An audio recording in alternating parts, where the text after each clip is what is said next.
ధనం దేవునికి వ్యతిరేకం కాదు. ఇక్కడ కూర్చున్న వాళ్ళు ఎవరన్నా ధనవంతులు ఉన్నారా? Praise the lord.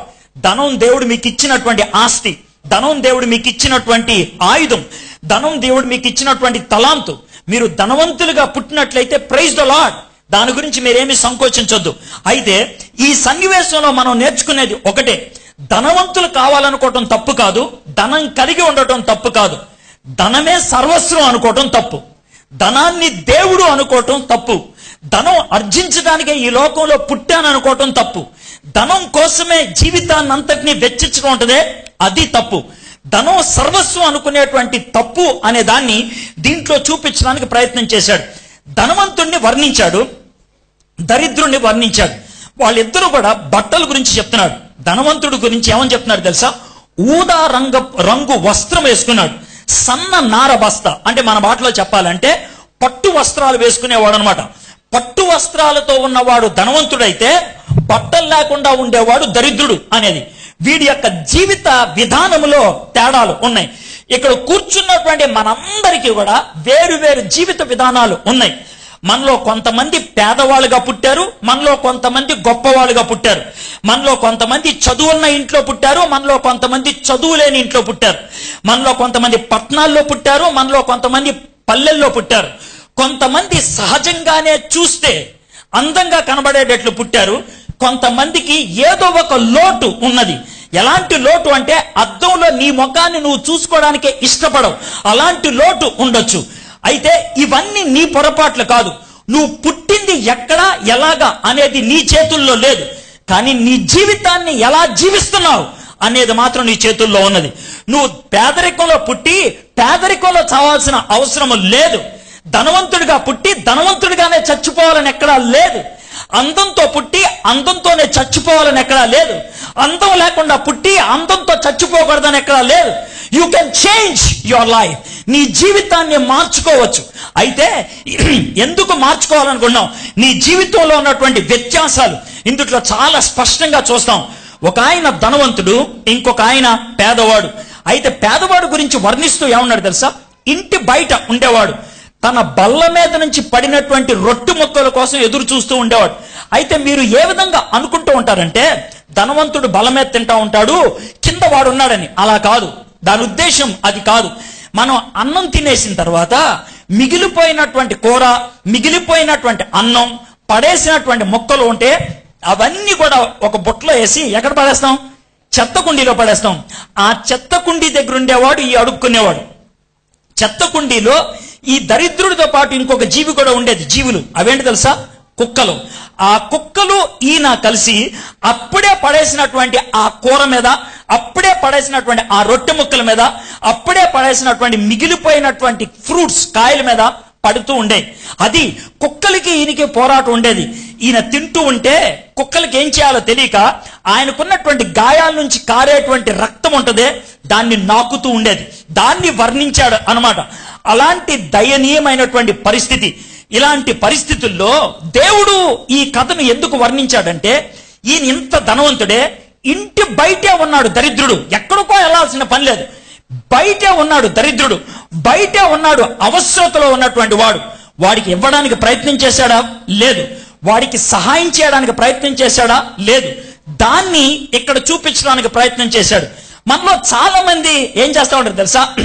ఎక్కడో దూరంకి వెళ్ళి ప్రసంగం చేసేసి వాట్సాప్ లో ఫోటో పెట్టేసి, నేను అక్కడికి వెళ్ళి వాక్యం చెప్పా, ఇక్కడికి వెళ్ళి వాక్యం చెప్పా, అక్కడ నన్ను పిలిచారు, ఎక్కడ నన్ను పిలిచారు చెప్పుకుంటూ ఉంటారు. మంచిదే. ఒకవేళ నిన్ను పరాయి చోట్లకి పిలిచి వాక్యం బోధించమని చెప్పినా, సాక్ష్యం చెప్పమని చెప్పినా మంచిదే. కానీ ఒక మాట చెప్పమంటారా? దీన్ని మీరు బాగా అర్థం చేసుకోండి. మీరు దుకాణంకి వెళ్ళారు, ఎందుకో తెలుసా? పెన్ను కొనుక్కుందామని. అయ్యా నాకు బాల్ పెన్ ఇస్తావా అని అడిగాడు.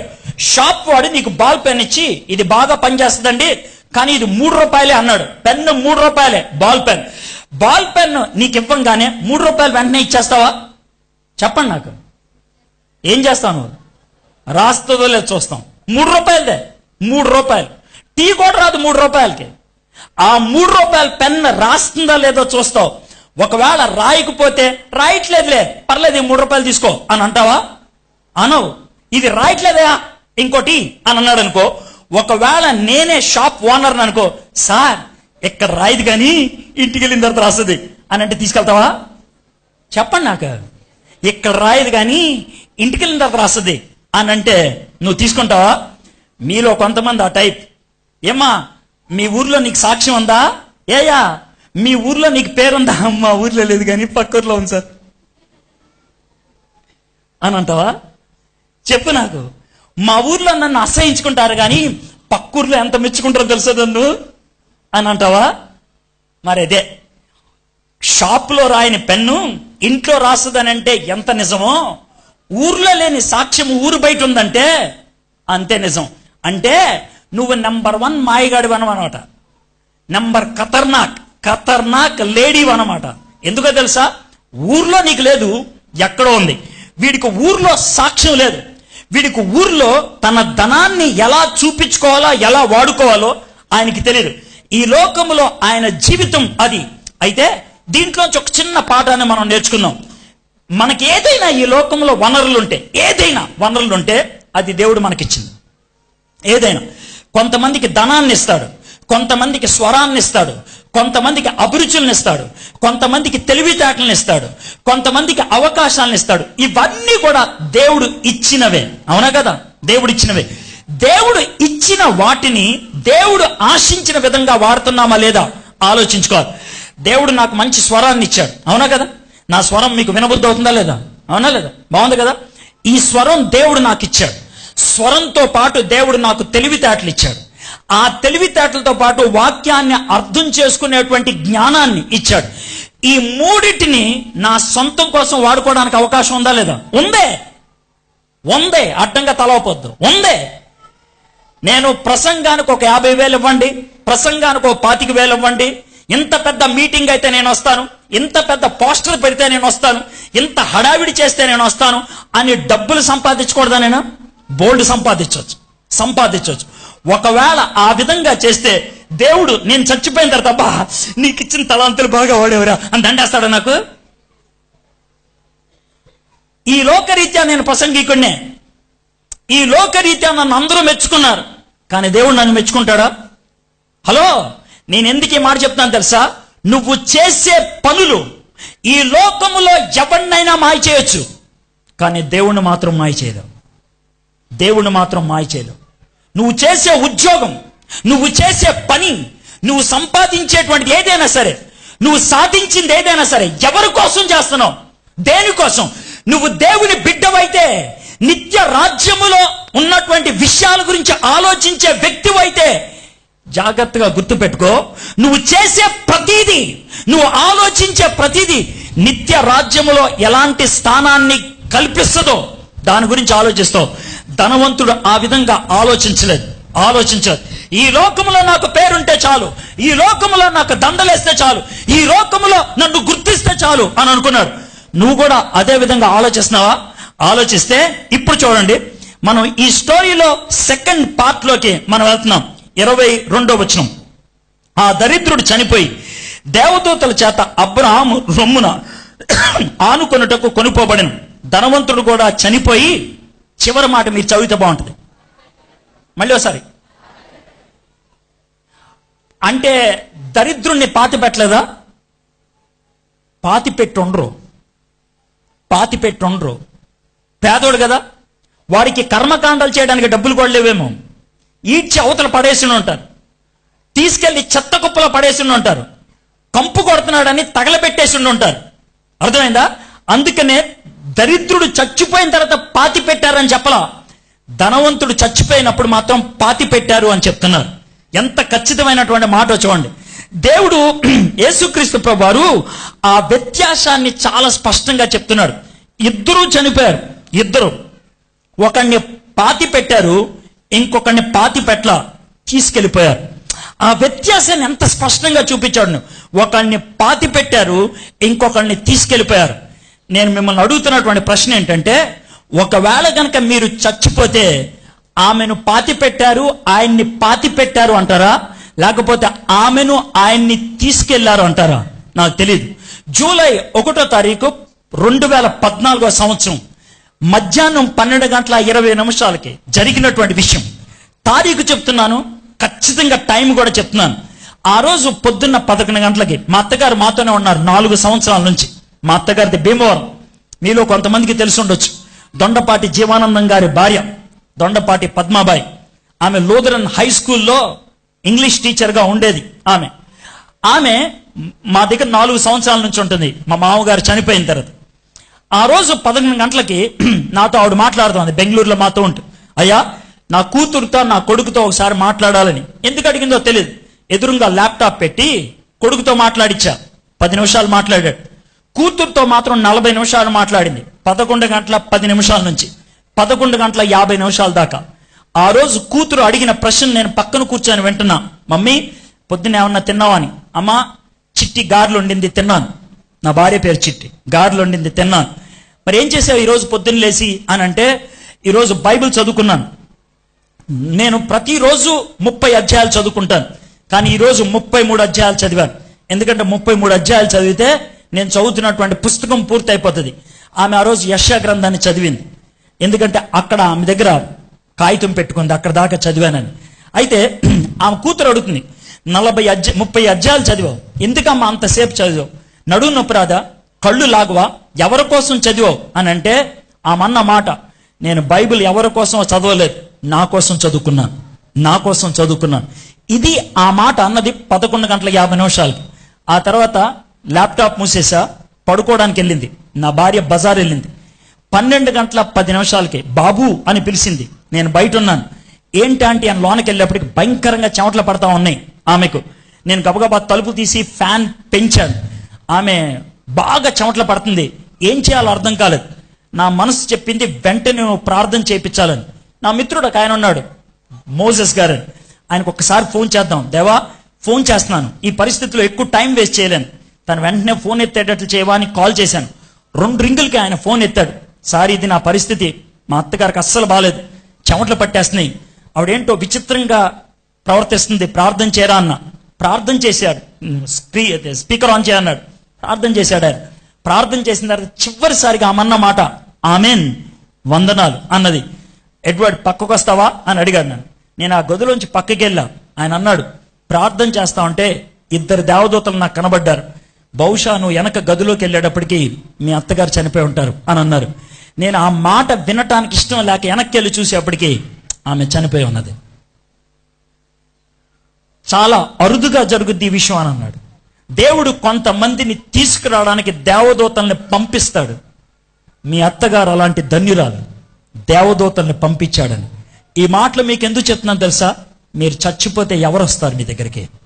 మీరు చచ్చిపోతే మీ యొక్క అంతం ఎలా చెప్తారు? దాని గురించి ఆలోచించండి. మన జీవితం చావుతో ముగిసేదైతే కనుక ఎలా పోతే మనకేంటండి అని అనొచ్చు. చావు మన జీవితాన్ని 2 చోట్లకి తీసుకెళ్తుంది. ఒకటి, నిత్యము ఆనందించే స్థితికి తీసుకెళ్తుంది, లేకపోతే నిత్యము బాధపడే స్థితిలోకి వెళ్తుంది.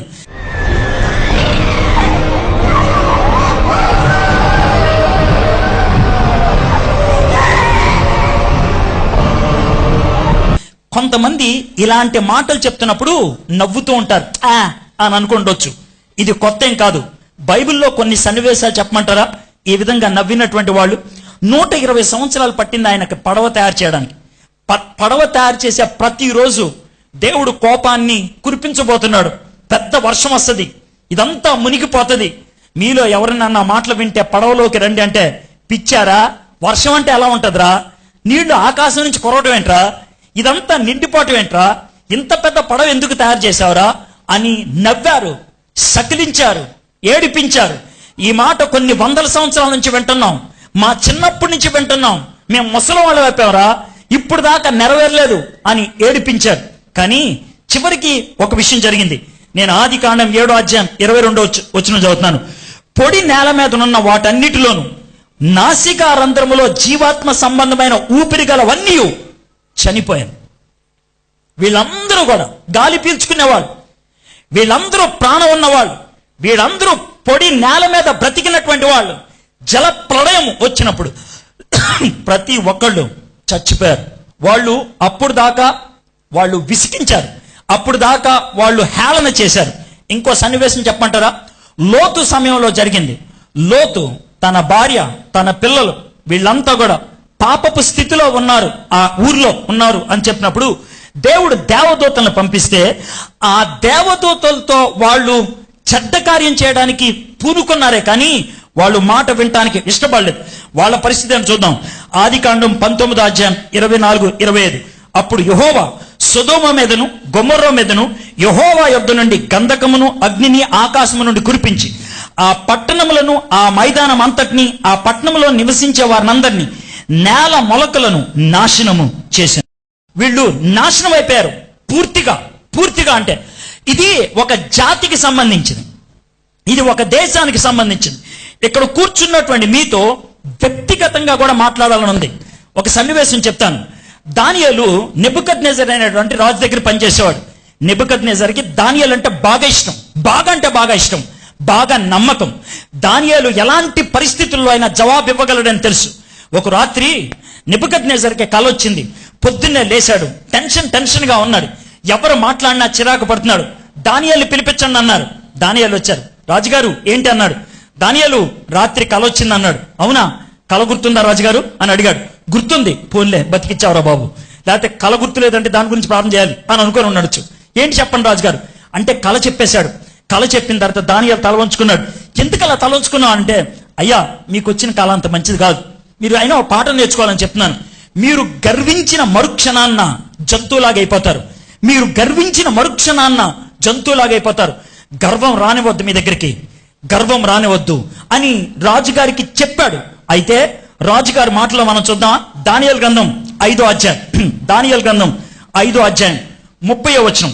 రాజు మేడ మీద తిరుగుతున్నాడు, కోటలో తిరుగుతూ ఆయన తనలో తాను అనుకుంటున్నాడు. కనీసం బయట కూడా చెప్పలేదు, తనలో తాను అనుకుంటున్నాడు.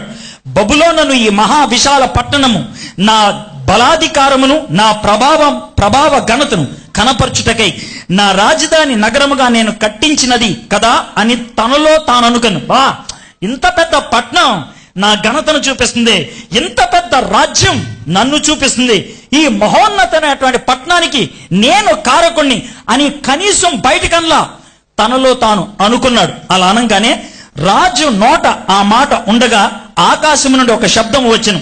ఏదనగా, రాజుకు నెబుకద్నెజరు, ఇదే నీకు ప్రకటన, నీ రాజ్యము నీ యొద్ద నుండి తొలగిపోయాను, తమ యొద్ద నుండి మనుషులు నిన్ను తరిమెదరు, నీవు అడవి జంతువుల మధ్యన నివాసము చేయుచు పశువుల వల్లే గడ్డి మెసెదువు. సర్వోన్నతుడగు దేవుడు మానవుల రాజ్యం పైన అధికారి అయి ఉండి తానెవనికి దాన్ని అనుగ్రహింప నిశ్చయించునో వానికి అనుగ్రహించినని నువ్వు తెలుసుకున్న వరకు 7 కాలములు నీకీలాగు జరుగును. ఆ గడియలోనే తర్వాత వచ్చును. ఆ గడియలోనే రాజుకు నెబుకద్నెజరు జంతువులాగా మారిపోయాడు. గ్రాఫిక్స్ సినిమా ఉంటే చూసా, జంతువులోంచి వెంటనే ఎంటుకులు బయటకు వచ్చి ఒక చింపాంజీ లాగా అయిపోవటం, అది సినిమా. కానీ ఇది నిజం, చరిత్రలో జరిగింది. చరిత్రలో ఒక జంతువులాగా అయిపోయి ఆయన అడవిలోకి వెళ్ళి బ్రతికాడు. ఎందుకో తెలుసా? గర్వం. దేవుడు హెచ్చరించినప్పుడు హెచ్చరికను గనక పట్టించుకోకపోతే చరిత్రలో చూస్తున్నాం ఎలాంటి పరిస్థితుల్లోకి వెళ్ళారు. బ్రెజిల్ అనేటువంటి దేశానికి రాష్ట్రపతిగా నవిస్ అనేటువంటి ఆయన పోటీ చేశాడు. నవిస్ అని ఆయన పోటీ చేస్తే ఉన్నాడు తెలుసా, నాకు 5 లక్షల ఓట్లు వస్తే ఆ దేవుడు కూడా ఆపలేడు నన్ను రాష్ట్రపతి చేయకుండా, ఆ దేవుడు కూడా ఆపలేడు నన్ను రాష్ట్రపతి చేయకుండా అని విర్రవిగాడు. నవిస్ అనేటువంటి బ్రెజిల్కి చెందినటువంటి వ్యక్తి. ఆయనకి 5,26,000 ఓట్లు వచ్చాయి. అంటే 5 లక్షల కంటే ఎక్కువ వచ్చాయి. ఆయన రాష్ట్రపతి అని డిక్లేర్ చేశారు ఈ రాత్రి. రేపు 10 గంటలకి ఆయన రాష్ట్రపతిగా పదవీ బాధ్యతలు తీసుకోవాలి. 9:45 గుండెపోటు వచ్చి చచ్చిపోయాడు ఆయన. ఆయన అన్నాడు, నాకు 5 లక్షల ఓట్లు వస్తే ఆ దేవుడు కూడా నన్ను ఆపలేడు అని అన్నాడు. కానీ ఆయన్ని ఆపేయటం మనం చూస్తున్నాం. థామస్ ఆండ్రూ, ఈయన పేరు మీకు తెలియకపోవచ్చు. థామస్ ఆండ్రూ, ఆయన ఎవరో చెప్తే ఓ ఈయన అని మీరు అంటూ ఉండొచ్చు. 1910 సంవత్సరం ఏప్రిల్ 10వ తారీఖున ఆయన అన్నటువంటి మాట. 1912 సంవత్సరం ఏప్రిల్ 10వ తారీఖున ఆయన కెనడాలో మాంట్రియల్ అనేటువంటి ఊర్లో ఆయన ఒక సముద్ర తీరాన్ని, అట్లాంటిక్ సముద్ర తీరాన్ని నుంచొని ఒక పడవకి జెండా ఊపుతూ ఈ మాట అన్నాడు, ఈ ప్రపంచంలో ఇంత పెద్ద పడవ ఎవడో కట్టలేడు ఇప్పుడు దాకా, కనీసం నోవహు కట్టలేదు. దేవుడికి కూడా సాధ్యం కాదు దీన్ని ముంచటానికి, దేవుడికి కూడా సాధ్యం కాదు దీన్ని ముంచటానికి అని అన్నాడు ఏప్రిల్ 10వ తారీఖున. ఏప్రిల్ 14వ తారీఖు 3 రోజుల తర్వాత ఒక ఐస్ కొండను ఢీకొని ఆ పడవ 2 ముక్కలుగా ఇరిగిపోయింది. 75 సంవత్సరాల దాకా ఆ పడవ ఎక్కడ పడిందో ఎవరికీ తెలియదు. 2000 సంవత్సరంలో ఆ పడవ అడుగు భాగంలోకి వెళ్ళి బయటికి వెలికి తీయటం ప్రయత్నం చేశారు. ఆ పడవ పేరే టైటానిక్. ఆ పడవలో 1512 మంది ఒకే రాత్రి చచ్చిపోయారు. వాళ్ళకి టైటానిక్ అనేటువంటి పడవ. దాన్ని ప్రపంచంలో ఎవడో ముంచలేడు అని అనుకున్నారు. ప్రపంచంలో అందగత్తుల్లో మహా అందగత్తె అంటారు మెర్లిన్ మొన్రాయ్. మెర్లిన్ మొన్రాయ్ని పెళ్లి చేసుకోవాలని అమెరికన్ రాష్ట్రపతి చాలా ఉర్రు తొలగాడు. జాన్ ఎఫ్ కెనడీ అనేటువంటి ఆయన, నువ్వు నన్ను పెళ్లి చేసుకుంటావా, నీకేం కావాలంటే అది ఇస్తానని మెర్లిన్ మొన్రాయ్ అంట పడ్డాడు. అయితే చాలా అందగత్తె ఆమెకు ఒకసారి బిల్లీ గ్రహం అనేటువంటి ఆయన ఫోన్ చేశాడు. ప్రపంచ ప్రఖ్యాతిగాంచిన సువార్థికుడు. ఏమన్నాడు తెలుసా, నువ్వు అనుమతిస్తే నీ దగ్గరకు వచ్చి ఒక 5 నిమిషాలు మాట్లాడతాను అని అన్నాడు. అని అంటే, నా దేవుడు నీతో ఏదో చెప్పమంటున్నాడు, ఇది చాలా ప్రాముఖ్యమైందంట, నువ్వు చచ్చిపోకముందు ఈ మాటలు వినాలని. నాకు చాలా జీవితం ఉంది, అంత తొందరపాటు ఏమీ లేదు, నీ దేవుడికి నా దగ్గర టైం లేదు అని అన్నది. ఈ మాట చెప్పిన 8వ రోజు ఆగస్టు 4వ తారీఖు 1963వ సంవత్సరం అర్ధరాత్రి 12:30 మత్తు బిళ్ళలేసుకొని మెర్లిన్ మొన్రాయ్ చచ్చిపోయింది. ఇప్పటికీ ఆమె ఎందుకు చచ్చిపోయిందో ఎవరికీ తెలియదు. కొంతమంది మత్తు బిళ్ళలు అంటారు, కొంతమంది జాన్ ఎఫ్ కెనడీకి దొక్కలేదని ఆమెను చంపించేశాడు అంటారు. ఏది ఏమైనప్పుడు కూడా చచ్చిపోయింది మెర్లిన్ మొన్రాయ్. ఈ మధ్యాహ్నం మీతో ఈ మాటలు చెప్తూ ఉన్నాను. చావు గురించి మాట్లాడుతున్నాడు ఏంటి ఈయన, మా పాస్టర్ గారు ఈయన ఎందుకు తీసుకొచ్చాడు, శుభం పలకరా అంటే చావు గురించి మాట్లాడేది అని నా గురించి మీకు చాలా మంది కోపం ఉండొచ్చు. ఎందుకో ఈ మాటలు చెప్పాలనేటువంటి తాపత్రయం నాకున్నది. డిఎల్ మూడీ అనేటువంటి గొప్ప భక్తుడు ఉన్నాడు. 1,00,000 మందికి తన జీవితంలో సువార్తను అందించాడు ఆయన. అయితే ఒక దినాన్న ఆయన షికాగో అనే పట్టణంలో ఆయన నడివీధుల్లోకి వెళ్ళి అక్కడ ఉన్నటువంటి పేద వర్గం వాళ్ళకి సువార్తను బోధించాడు. ఒక చోట 70 మంది ఒక్కసారి వచ్చి కూర్చున్నాడు. వాళ్ళకి నరకం గురించి మాట్లాడి మీరు మారు మనసు పొందండి అని చెప్పాడు. అయిన తర్వాత పరిశుద్ధాత్ముడు చెప్తున్నాడు, వాళ్ళని లేచి నుంచోమను, ఎవరైతే పరలోకంలోకి వెళ్ళడానికి ఇష్టపడుతున్నారో లేచి నుంచోమను, వాళ్ళతో కలిసి ప్రార్థన చేయను. ప్రభా, వీళ్ళు తాగుబోతులు, ఇప్పుడే తొలిసారి విన్నారు, రోడ్డు పక్క నుండి విన్నారు, వీళ్ళతో మాట్లాడితే స్పందించరేమో అని నోరు మూసుకొని ఇంటికి వెళ్ళిపోయాడు. రాత్రి 11 గంటలకి. 12:30కి ఆయనకి మెళుకు వచ్చింది. ఎందుకో తెలుసా, పట్టపగల్లాగా లోన గదిలో వెలుగు కనబడుతుంది. పట్టపగల్లాగా 12:30కి వెలుగు కనబడుతుంది ఏంటి అని గబగబా వెళ్ళి చూశాడు. షికాగో పట్టణం సగం కాలిపోవటం మొదలు పెట్టింది. పరిగెత్తుకుంటూ అక్కడికి వెళ్ళాడు. ఏ వీధిలో అయితే ఆయన వాక్యం బోధించాడో ఆ వీధిలో 48 మంది ఆ రాత్రి చనిపోయారు. అక్కడ కూర్చొని డిఎల్ మూడీ ఏడ్చాడు. రాత్రి నాతో దేవుడు చెప్పాడు వీళ్లతో మాట్లాడమని. నేను వీళ్ళెందుకు మారుతారని మాట్లాడలేదు. ఒకవేళ వీళ్ళు నరకంకి వెళ్తే కారణం నేనే కదా.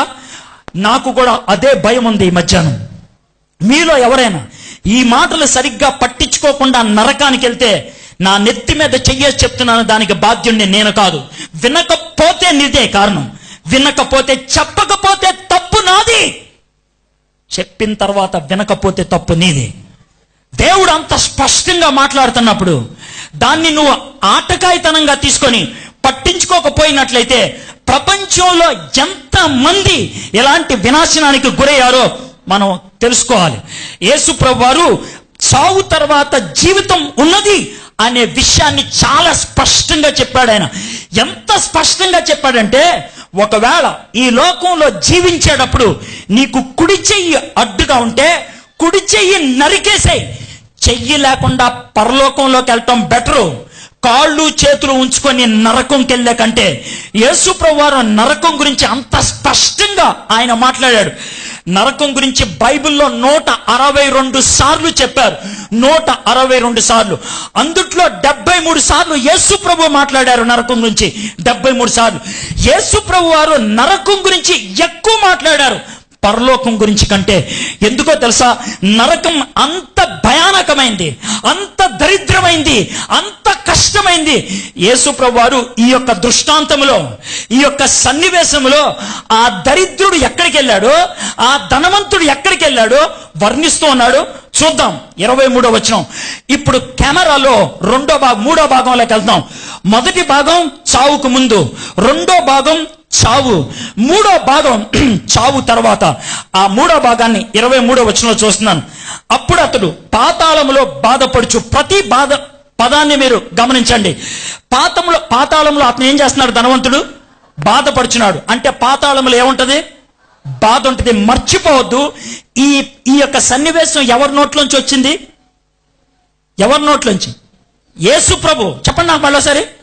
యేసు ప్రభు అబద్ధాలు ఆడతాడా? యేసు ప్రభు కల్పించి చెప్తాడా? యేసు ప్రభు లేనిది చెప్తాడా? యేసు ప్రభు సరదాగా చెప్తాడా? యేసు ప్రభు భయపెట్టడానికి చెప్తాడా?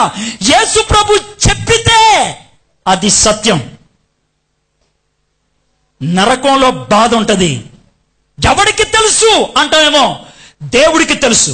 అందుకే ఆయన చెప్తున్నాడు, హలో నీకు తెలియదేమో, నేను చెప్తున్నా అక్కడ ఎలా ఉంటుందో.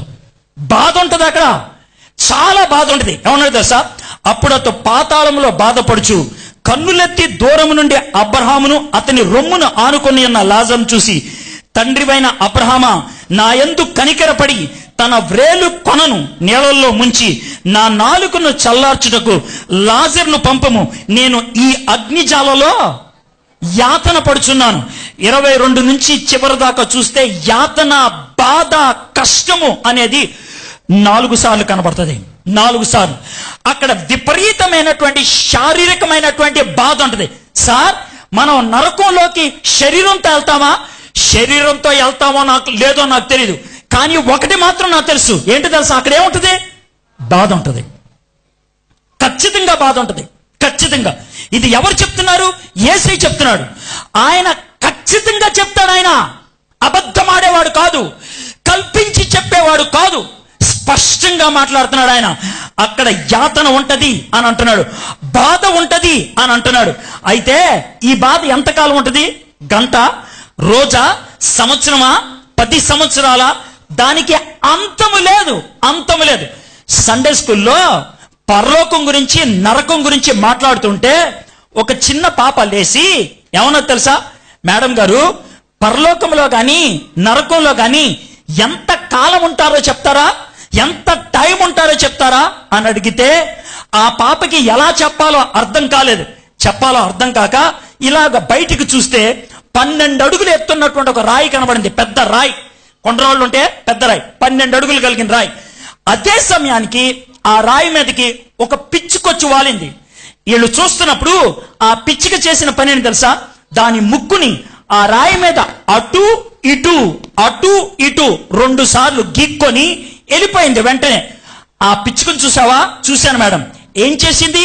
దాని ముక్కుని అటు ఇటు 2 సార్లు గీక్కొని వెళ్ళిపోయింది.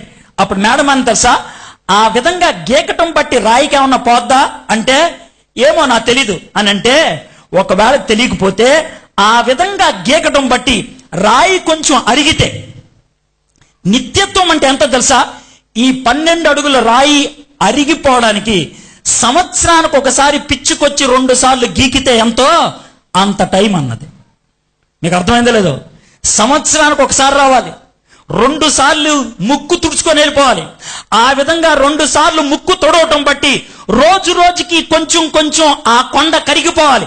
ఎంత కరిగిపోవాలి తెలుసా? 12 అడుగులు. అది ఎంత టైమో అంత టైం. ఆ పాప, మేడం అది అవ్వదు మేడం అని అంటే, నిత్యత్వానికి అంతము లేదు. హలో, ఒకసారి దాంట్లో పడితే నువ్వు బయటికి రావు. యేసు ప్రభు వారు ఇంకొక మాట చెప్పాడు. మీలో కొంతమంది ఏమనుకుంటారు తెలుసా?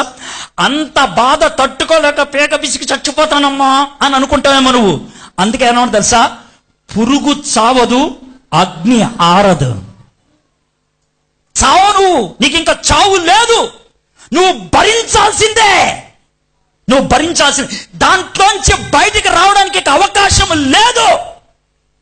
లేదు.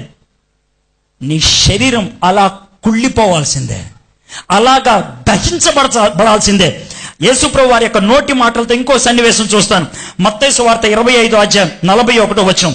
అప్పుడు ఆయన ఎడము వైపు ఉండు వారిని చూచి, శపింపబడిన వారులారా, నన్ను విడిచి అపవాదికిని వాని దూతలను సిద్ధపరిచిన నిత్యాగ్నిలోకి పోవుడి. నిత్య అగ్ని, నిత్యము ఉండేటువంటి అగ్ని. ఆ అగ్నికి ఇక ఆగిపోవటం అనేది లేదు. నీ శరీరం మారుతూనే ఉండాల్సింది, నీ శరీరం కాలిపోతూనే ఉండాల్సిందే. మై ఫ్రెండ్స్, నువ్వు ఒకవేళ నేను చెప్పే మాటలు పట్టించుకోకపోతే చచ్చిపోయిన తర్వాత నువ్వు వెళ్ళేది ఖచ్చితంగా అక్కడికే. పైగా మీలో కొంతమంది ఏమనొచ్చారు తెలుసా? బాబురావు గారి చర్చికి వస్తున్నాను, అమ్మగారు స్థాపించిన చర్చికి వస్తున్నాను, హల్లెలూయా పాటలు పాడతాను, నేను బల్లలో చేతులు పెడుతున్నాను, నేను బాప్తీసం తీసుకున్నాను. ఇవన్నీ కూడా కరెక్టే. ఈ ధనవంతుడు తక్కువడా? అస్సలు కాదు. ధనవంతుడు అబ్రహాముని ఏమని పిలిచాడు? అది అర్థమైందా? అబ్రహాముకి ఈయనకి సంబంధం ఉంది. అంటే మన భాషలో ధనవంతుడు బిలీవర్, మన భాషలో చర్చికి వచ్చేవాడు, మన భాషలో చర్చిలో మెంబర్షిప్ ఉన్నవాడు. అలాంటి వాడు అబ్రహాముని తండ్రివైన అబ్రహాము అని సంబోధిస్తున్నాడు. ఆయనకి అబ్రహాం ఎవరో తెలుసు, అబ్రహాం యొక్క విశ్వాసం ఏంటో తెలుసు, అబ్రహాం యొక్క హోదా ఏంటో తెలుసు, అబ్రహాంకి తనకి ఉన్న సంబంధం ఏంటో తెలుసు. He knows everything about Bible గురించి అన్ని విషయాలు తెలుసు ఆయనకి. బట్ యేసు ప్రభు లేడులోనా? నీ పరిస్థితి అదేనా?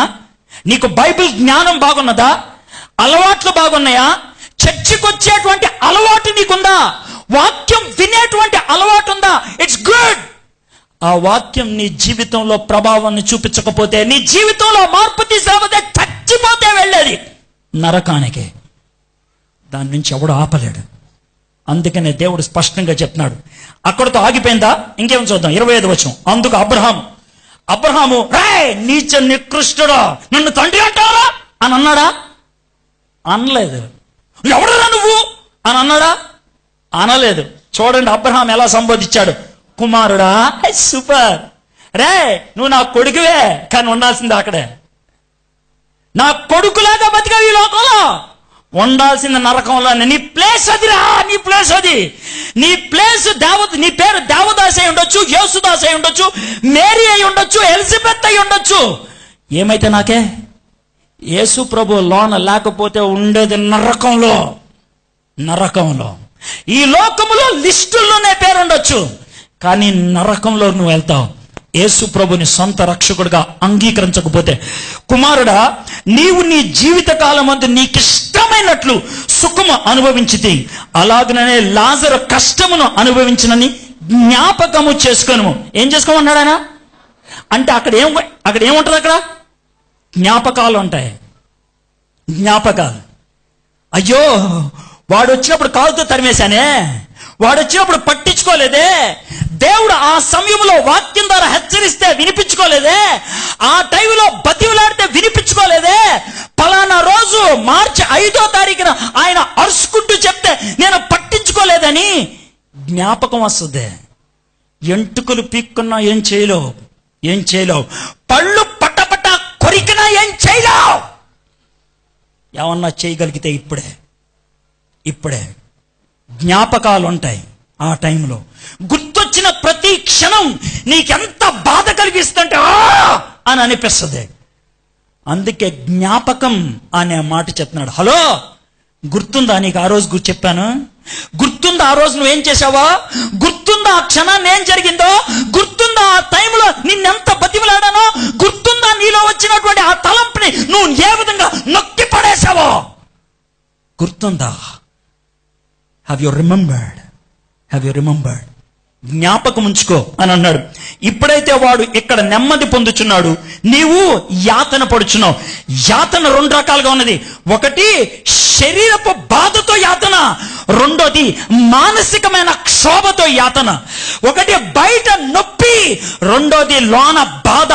తట్టుకోలేనటువంటి పరిస్థితి.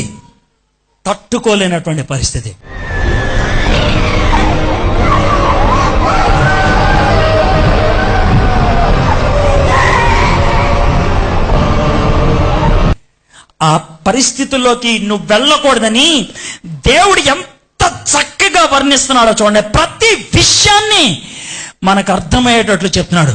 నువ్వు యాతన పడతావు, శరీరములో మనస్సులో యాతన పడుతూ ఉంటావు. ఆ తర్వాత 26వ వచనం. అంతేకాక ఇక్కడ నుండి నీ యొద్దకు దాటి గోరువారు దాటి పోజాలకున్నట్లు అక్కడి వారు మా యొద్దకు దాటి రాజాలకున్నట్లును మాకును మీకును మధ్య మహా అగాధం ఉంచబడి ఉన్నదని చెప్పాను. హలో, ఆ అగాధము అనంతమైనది. ఆ అగాధము ఎన్నటికీ పోడ్చబడలేదు. ఆ అగాధాన్ని దాటగలిగే వాడు ఈ భూ ప్రపంచంలో ఎవరూ లేరు. ఆ అగాధాన్ని దేవుడు దాటడు. ఎందుకో తెలుసా? ఆ అగాధాన్ని ఆయనే పెట్టాడు. ఆయనే పెట్టాడు. అగాధాన్ని ఆయనే పెట్టాడు కాబట్టి దాన్ని తీయడు. దాన్ని దాటి అవతలకి వెళ్ళడు. ప్రపంచంలో దేవుడు లేని చోటు ఏదైనా ఉందంటే ఒకటే, అగాధం అవతలున్నటువంటి నరకం. ఇది దేవుడున్న చోటు, దేవుణ్ణి తాకగలిగే చోటు, దేవుడితో మాట్లాడగలిగే చోటు, దేవుడితో సంబంధాన్ని ఏర్పరచుకునేటువంటి చోటు. ఇక్కడ నువ్వు ప్రార్థన చేసి ఏర్పరచుకుంటే బాగుంటుంది. నరకంలోకి వెళ్ళిన తర్వాత ప్రార్థనలు ఉంటాయా? ఉంటాయి. ఈరోజు మీలో చాలా మంది ప్రార్థన చేయడానికి భయపడతారు, సిగ్గుపడతారు, మొహమాట పడతారు. నరకంలో మాట ప్రభువా అని అరుస్తారు. కానీ అప్పటికి ఇప్పటికి ఒకటే ఒక తేడా. ఇప్పుడు ప్రార్థన చేస్తే జవాబు దొరుకుద్ది, అప్పుడు ప్రార్థన చేస్తే దొరకదు. దొరికినప్పుడు దాన్ని పొందించుకుంటే బుర్ర ఉందంటారు, తర్వాత చూసుకున్నావంటే బుర్ర లేదంటారు, అజ్ఞాని అంటారు. నువ్వు సూట్ వేసుకుంటే నాకే, కోట్లు సంపాదిస్తే నాకే, బుర్ర లేనివాడివి నువ్వు. బుర్ర లేని దానివే. అదాని పరిస్థితి. అప్పుడుండి అరుస్తున్నాడు, అయ్యా అని అరుస్తున్నాడు. సిగ్గుపడట్లేదు. పక్కోడు ఏమనుకుంటాడో పట్టించుకోవట్లేదు. అయ్యా చుక్క నీరు కావాలి, అయ్యా చుక్క నీరు కావాలి. అరుస్తున్నాడు. పైన నుంచి అబ్రహాము అన్నాడు తెలుసా, హలో సారీ బాస్, కుదరదు. ఐ కెనాట్ సెండ్, నేను పంపించలేను. కాబట్టి అవకాశం ఉన్నప్పుడే ప్రార్థన చేసుకో. మీరు ఎప్పుడైనా ఇలాంటి ఫీలింగ్ మీకు వచ్చిందో తెలుసు. ఏంటి తెలుసా, ఆడవాళ్ళు బాగా అర్థమవుతుంది. మీరు పొద్దున్నే వంట వండుతూ ఉంటారు, ఓకే, మధ్యాహ్నం ఏం కూర వండాలా అని ఆలోచిస్తూ ఉంటారు. పొద్దున్నే నాష్టా చేస్తూ ఉంటారు, ఏం వండాలని ఆలోచిస్తూ ఉంటారు. ఈలోగా రోడ్డు మీద నుంచి కూరగాయల వాడు వెళ్తూ ఉంటాడు. సర్వసాధారణంగా కూరగాయలు అని అరవరు. వాళ్ళ దగ్గర ఏం కూరగాయలు ఉన్నారో అరుస్తారు. ఎందుకంటే ఆ కూరగాయలను బట్టి స్పందిస్తారేమని. బీరకాయలు, చిక్కుడుకాయలు, వంకాయలు, ఈ మూడు వింటారు. మధ్యాహ్నం ఏం వండుదాం? బీరకాయ, చిక్కుడుకాయ, వంకాయ. చిక్కుడుకాయ ఎప్పుడు వండాం? మొన్న వండాం. వంకాయ ఎప్పుడు వండాం? 4 రోజుల క్రితం. మరి బీరకాయ ఎప్పుడు వండాం? మొన్న వండాం. ఇప్పుడు ఏం వండుదాం అని ఒక డెసిషన్కి వచ్చావు. ఏంటది? చివరికి బీరకాయ ఉందా అని. అప్పుడు మీ అమ్మాయిని పిలిచి ఆ కూరగాయలు పిలవే అని అంటే బయటికి వెళ్ళి, అమ్మా ఆడు వెళ్ళిపోయాడే. ఎప్పుడైనా విన్నారే మాట? ఆడు వెళ్ళిపోయాడు. ఇదే మాట యెషయా గ్రంథం 55వ అధ్యాయం ఉంటుంది. నేను దొరకు కాలమందు మీరు వెదకండి. కూరగాయలు వాడు బయట అరుస్తున్నాడు, వెంటనే పిలిస్తే పని అవుతుంది. ఆడిని పిలిచి డిసైడ్ చేయి. మీలో కొంతమంది ఏంటి తెలుసా, ముందు నేను మారు మనసు పొందాను అనుకో, ఇప్పుడు ఈ అమ్మాయితో రిలేషన్ ఎలా వదిలేయాలి, ఆడితో రిలేషన్ ఎలా వదిలేయాలి, మనకి తాగుడు ఉంది, ఎన్ని రోజులు పట్టుద్ది, మనకి ఈ సెటప్ ఉంది, దీనికి ఎన్ని రోజులు పట్టుద్ది, మనకి ఈ చెడుపుద్ది ఉంది, ఇది ఎన్ని రోజులు పట్టుద్ది, ఇవి అన్నారు. ఏసయ్యా అంటే ఆడు వెళ్ళిపోయాడు.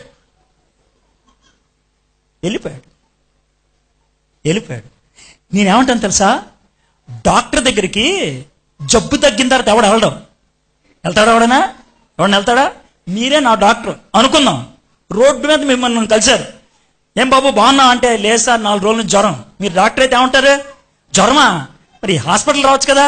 పర్లేదులేండి, తగ్గిన తర్వాత వస్తానంటే అర్థం ఏంటి? చెప్పు నాకు. తగ్గిన తర్వాత వస్తానంటే అర్థం ఏంటి? ఏసయ్యా కొన్ని పాపాలు ఉన్నాయి, సెటిల్ చేసుకొని వస్తానంటే అర్థం ఏంటి? ఆయన చేతగానోడా? పచ్చి భాష మాడుతున్నాను, దేవుడు నీకు ఎతవలా కనపడుతున్నాడా? చెప్పు. నీ పాపంతో నా దగ్గర రా, నీ జబ్బుతో నా దగ్గరకు రా, నీ కృపులతో నా దగ్గర రా, నీకున్న కుష్టి వ్యాధితో నా దగ్గర రా. నేను క్లీన్ చేస్తా. ఉన్న పళంగా నా దగ్గర రా. ఉన్న పళంగా. టైం వేస్ట్ చేయొద్దు, వెంటనే రా. రేపు అనుకుంటే రేపు నీకు ఉంటుందో లేదో తెలీదు. 1/2 గంట తర్వాత అంటే ఉంటుందో లేదో తెలీదు. అది ఆయన ఉపయోగించినటువంటి పదజాలం. రైట్ నౌ వస్తావా? వీడు ఇచ్చిన టైంని వృధా చేసుకున్నాడు ఆయన. అయితే వీడికున్నటువంటి కోరికలు ఎలాంటి దిక్కుమాలిగా చూడండి. వీడి లోకంలో ఉన్నప్పుడు డబ్బు సంపాదించుకున్నాడు కదా, బోల్డ్ డబ్బులు. అడుక్కున్న వాడికి వేసాడా? ఏలా. వాడిని ఏమంటారు తెలుసా? రే ఈడా పిల్లికి భిక్షం పెట్టాడు రా బాబీడు అంటారు కదా. అంతే కదా. ఆ బుద్ధితో చచ్చిపోయాడు కదా. చచ్చిపోయిన తర్వాత బుద్ధి పోయింది అనుకుంటున్నారా? పోలా, అస్సలు పోలా. ఏంటి తెలుసా? అబ్రహామా లాజర్ గాడి పంపివా, ఓ చుక్క నీళ్ళు వేస్తారు అంటే వీడు ఉన్నదేమో నరకంలో, లాజర్ ఉంది అక్కడ పరలోకంలో. కానీ వీడి దృష్టిలో లాజర్ ఏంటి? చెప్పు నాకు. పనోడు.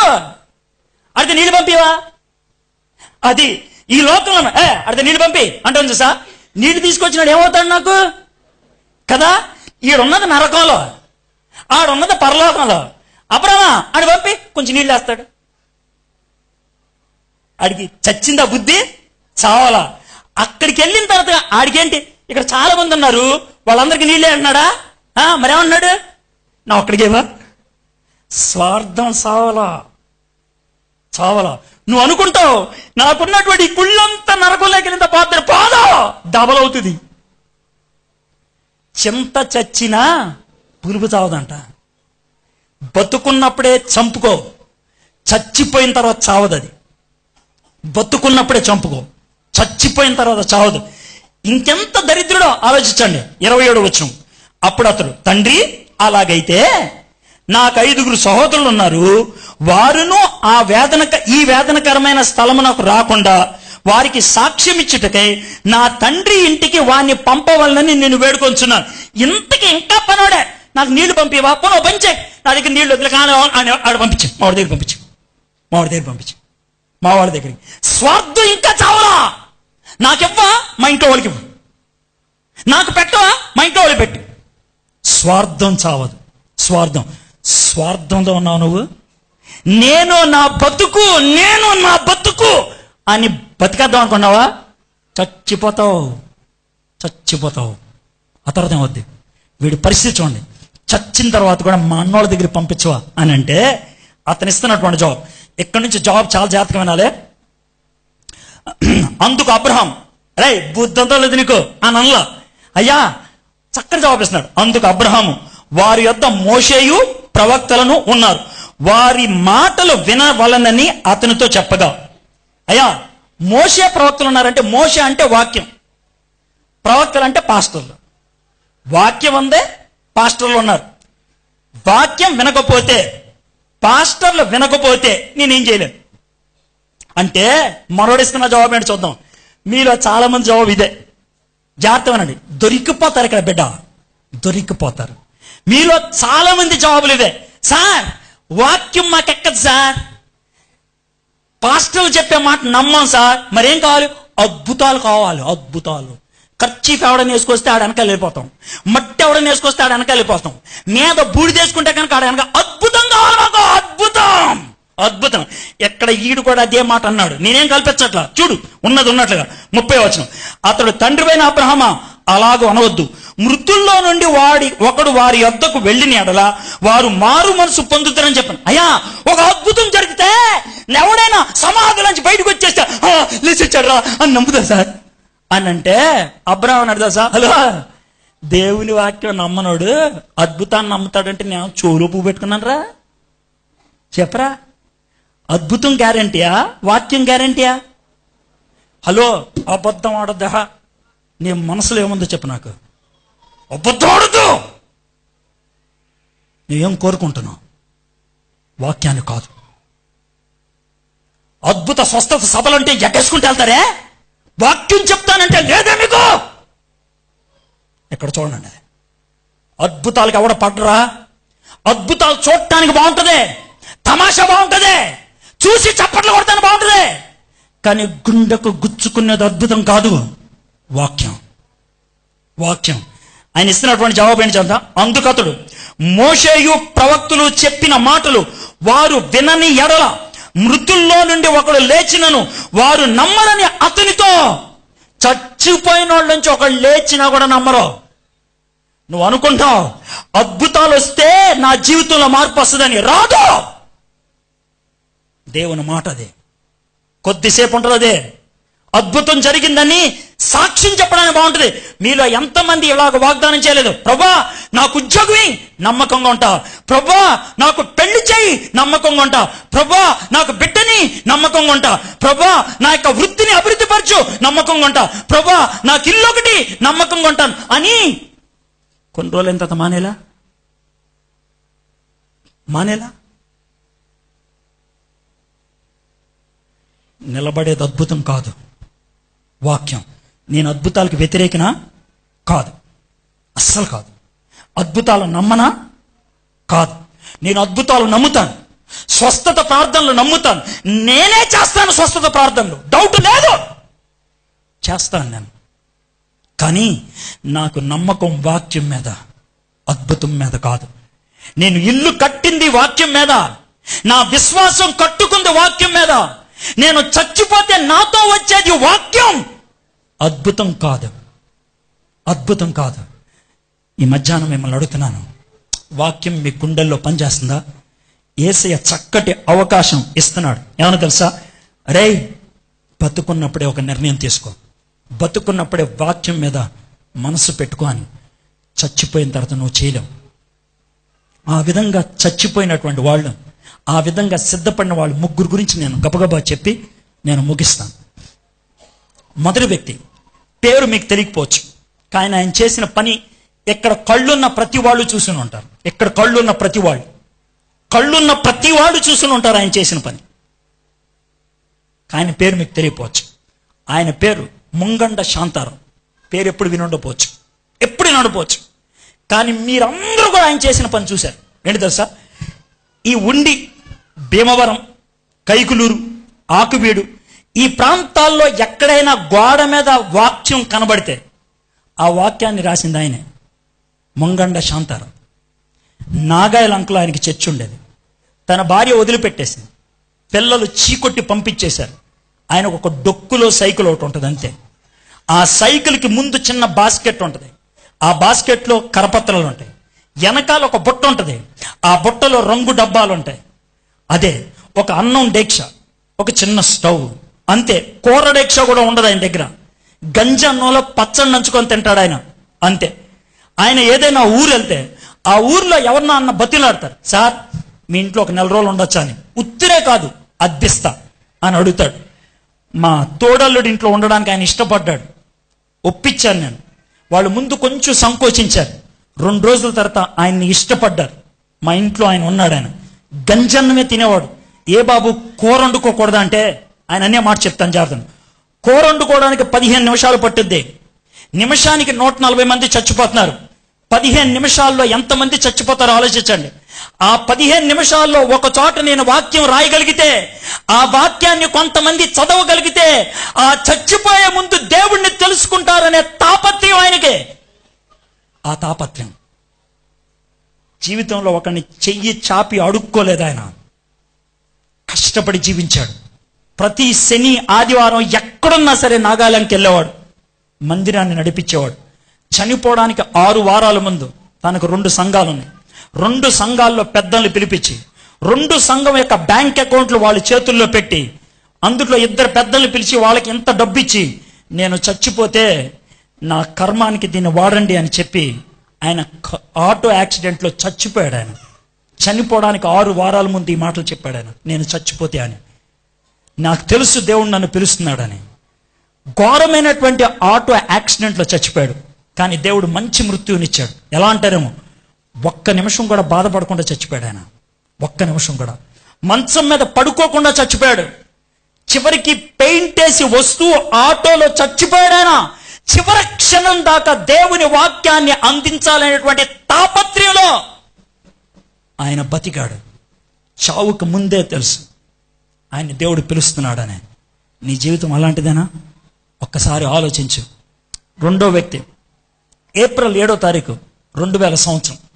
ఆ సంవత్సరం నేను భూటాన్, బర్మా వెళ్ళాను దేవుని వాక్యం బోధించాను. 7వ తారీఖున ఇంటికి వచ్చాను. మా ఊరు ఏలూరు. ఇంటికి వస్తే మా అమ్మగారికి పక్షవాతంలో అప్పుడే బయటపడ్డారు. సరిగ్గా నడవలేరు, కానీ కూర్చోగలరు. దారా కూర్చో అని అన్నారు. మా అమ్మగారు నా పక్కన కూర్చోపెట్టుకున్నారు. నా భుజం మీద చెయ్యేసి మాట్లాడుతున్నారు. అటు ఇటు చూశారు గదిలో ఎవరిని ఉన్నారేమో అని. ఆ తర్వాత అరే నీకు కొన్ని విషయాలు చెప్తానంటే చెప్పు మమ్మీ అన్న. చాలా విషయాలు చెప్తా ఉన్నారు. ఉదాహరణ చెప్తాను. అరే నువ్వు భూటాన్ వెళ్ళావు, బర్మా వెళ్ళావు, నేపాల్ వెళ్ళావు, థాయిలాండ్ వెళ్ళావు. చచ్చే లోపల కనీసం 50 దేశాలకు వెళ్తావని దేవుడు చెప్తున్నాడు నాకు. వెళ్తాం. చాలా మంది పిలుస్తారు నేను. నువ్వంటే చాలా మంది ఆతృతతో ఎదురు చూస్తారు. అయితే పరిచారికుడిగా ఉండాలనుకుంటున్నావు, కొన్ని విషయాలు గుర్తుపెట్టుకొని చాలా చెప్పారు. 3 చెప్తాను. అరే మంచి మంచి భోజనాలు పెడతారు నీకు, గుర్తుపెట్టుకో. ఆకలి ఉండగానే చెయ్యి కడుక్కోవటం నేర్చుకో. ఆకలి తీరేదాకా తినొద్దు, పొట్ట పెరుగుద్ది. ఆకలి తీరితే బద్ధకం పెరుగుద్ది, నువ్వు సేవకుడిగా ఉండలేవు. ఆకలి ఉన్నప్పుడే చెయ్యి కడుక్కో, ఇది మొదటిది. రెండోది, బద్ధకం తీరేదాకా పడుకోవాలని ఆశించొద్దు, నువ్వు సేవకుడు అవ్వు. బద్ధకం తీరక ముందే లేచిపో. మూడోది, ఎవరైనా వాక్య పరిచర్యకి పిలిస్తే ఒకే ఒక ప్రశ్న అడుగు, ఎప్పుడు అని. అంతకు మించి అడగొద్దు. ఎక్కడ నీకు అనవసరం, ఎంతమంది వస్తారు నీకు అనవసరం, ఎంత పెద్ద మీటింగ్ నీకు అనవసరం, ఎలాంటి మీటింగ్ నీకు అనవసరం, ఎవరికి మీటింగ్ నీకు అనవసరం, నీకెంత ఇస్తారు నీకు అనవసరం. ఎప్పుడు అని అడుగు, అంతే. నీకు కుదిరితే వెళ్ళిపో.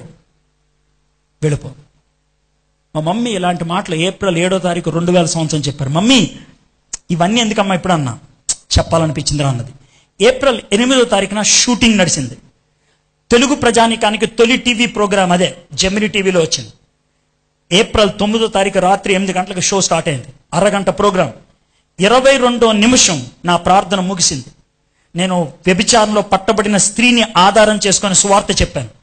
మేమందరం అమ్మాయి ఆమెన్ అని అనుకున్నాం టీవీలో చూసి. జెమిని టీవీ వాడు ఫోన్ చేశాడు అప్పుడే. 20 లక్షల మంది 53 దేశాల్లో చూశారు ఈ ప్రోగ్రాం. ఇప్పుడే మాకు వచ్చిన అనాలిసిస్ అన్నారు. చాలా హ్యాపీగా ఫీల్ అయ్యాం. 8:25 ఫోన్ మోగింది. మళ్ళీ మా ప్రొడ్యూసర్ ఫోన్ ఎత్తి కొంచెం అని అన్నాడు. ఏంటి అని అనుకున్నా.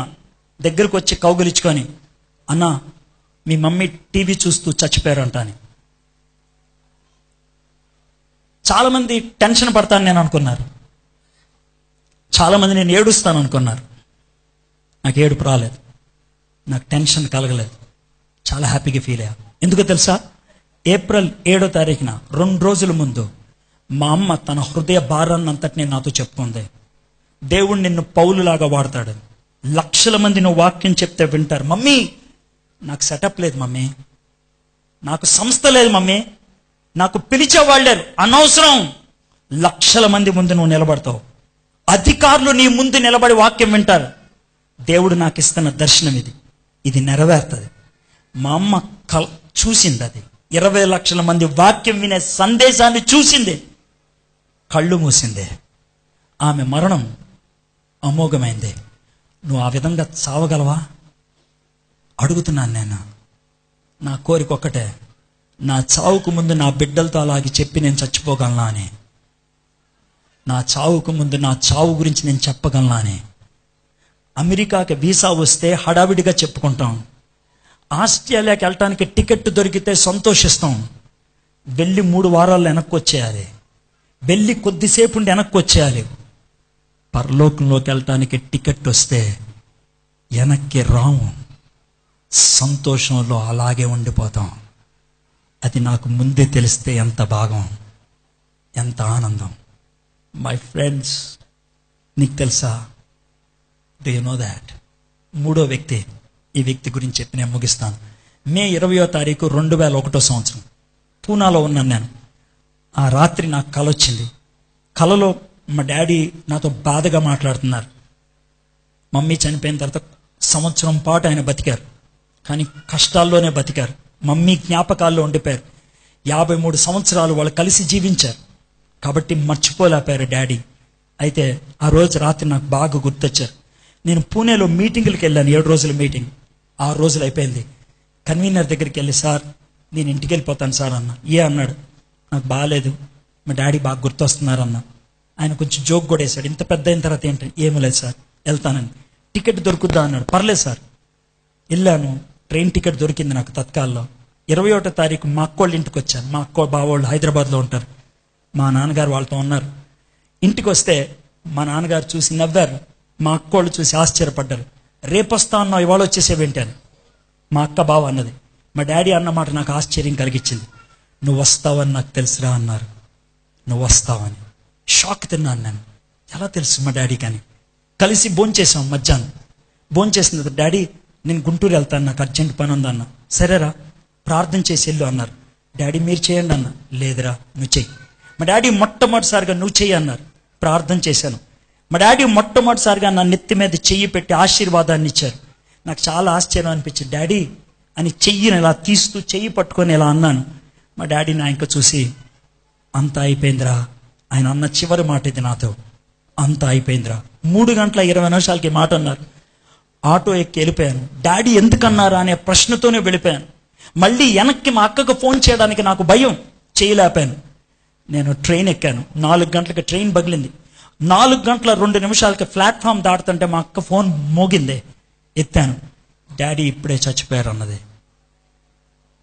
మా డాడీ చివరిగా అన్న మాట అంతా అయిపోయిందిరా. నన్ను దీవించారు. మై ఫ్రెండ్స్, నీ కొడుకుల్ని కూతుర్ని అలా దీవించి వెళ్ళగలవా ఈ లోకంలోంచి? ఈ లోకంలోంచి నాకు పరలోకపు పిలుపు వచ్చిందని సంతోషంగా వెళ్ళగలవా? నువ్వు సేవకుడు అయి ఉండొచ్చు, సేవకురాలు అయి ఉండొచ్చు, చర్చి ఎల్డర్ అయి ఉండొచ్చు, విశ్వాసం అయి ఉండొచ్చు, అమోఘమైనటువంటి వరాలు ఉన్నటువంటి వ్యక్తి అయి ఉండొచ్చు. I don't care. But you have that assurance.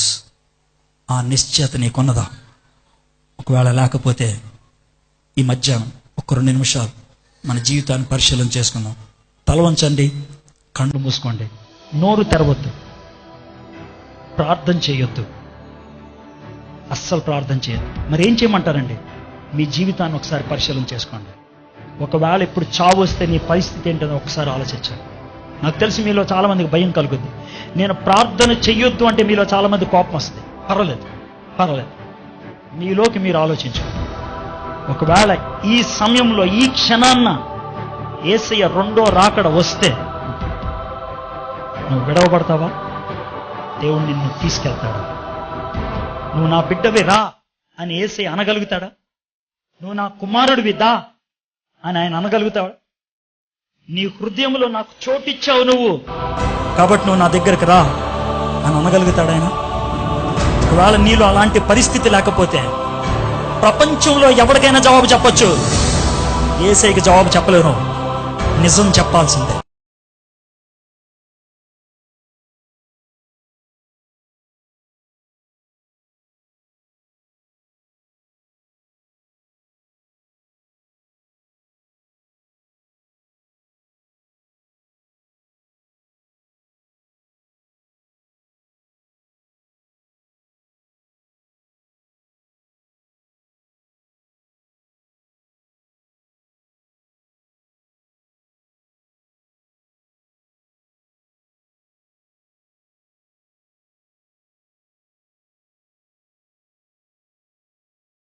నీతో ఉండడానికి నేను ఏం చేయడానికైనా రెడీ.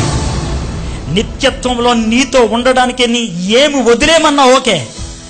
ఆ మాట నా హృదయపూర్వకంగా నువ్వు చెప్పడానికి సాహసిస్తుంటే, యేసయ్యా మీరు నా హృదయంలోకి రండి, ఇప్పుడే రండి యేసయ్యా. నా హృదయం చెడ్డది, నా బ్రతుకు చెడ్డది, నా జీవితపు అవకాశాలు ఇప్పటి వరకు నేను జారవిడుచుకున్నా. ఈ మధ్యాహ్నం నువ్వు నాతో మాట్లాడుతున్నావు. నా హృదయంలోకి రా, నా జీవితాన్ని మార్చు, నా జీవితాన్ని మార్చు. మనస్ఫూర్తిగా అలాంటి ప్రార్థన చేయి. నోరు తెరిచి చెప్పు ఆయనతో. బైబిల్లో ఈ మాట ఉంది, హృదయంలో విశ్వసించి నోటితో ఒప్పుకుంటే ఆయన క్షమిస్తాడు, రక్షిస్తాడు, నిత్య జీవాన్ని అనుగ్రహిస్తాడు. ఈ మధ్య నీ హృదయంలో అటువంటి విశ్వాసం ఉంటే నీ నోటితో ఒప్పుకో. సిగ్గుపడొద్దు. సిగ్గుపడొద్దు. ఇక్కడ సిగ్గుపడితే సిగ్గు లేకుండా నరకంలో అరవాల్సి వస్తుంది. సిగ్గుపడకుండా చెప్పు, భయపడకుండా చెప్పు, ధైర్యంగా చెప్పు. నా జీవితాన్ని నువ్వు మార్చు ప్రభువా, నా హృదయంలోకి మీరు రండి, నా జీవితాన్ని మార్చండి. మనస్ఫూర్తిగా అడగండి. ఈ మధ్యాహ్నం యేసయ్యా మీరు నా హృదయంలోకి రండి, నా జీవితాన్ని మార్చండి అని మనస్ఫూర్తిగా ఎవరన్నా ప్రార్థన చేయడానికి ఇష్టపడుతుంటే మీ గురించి నేను ప్రత్యేకంగా ప్రార్థన చేస్తాను. అలాంటి ప్రార్థన చేయడానికి ఇష్టపడేవాళ్ళు ఉన్న చోటన లేచి నిలబడండి. నేను అలాంటి ప్రార్థన చేస్తున్నాను ఈ మధ్య.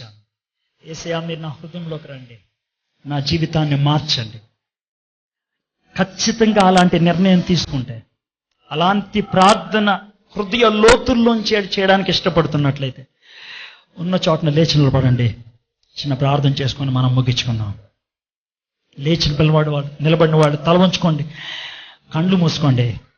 బైబిల్లో రోమీయులకు రాసిన పత్రిక 10వ అధ్యాయంలో ఈ మాట ఉన్నది. హృదయంలో విశ్వసించి నోటితో ఒప్పుకుంటే రక్షింపబడతారు. 1 యోహాను 1వ అధ్యాయంలో, మీరు గనక మీ పాపాలు ఒప్పుకుంటే నేను నమ్మదగిన వాడిని, నీతిమంతుణ్ణి, మీ పాపాలు క్షమించి సమస్త దుర్నీతి నుండి పవిత్రంగా చేస్తాను. ఈ మాటలు నిజం.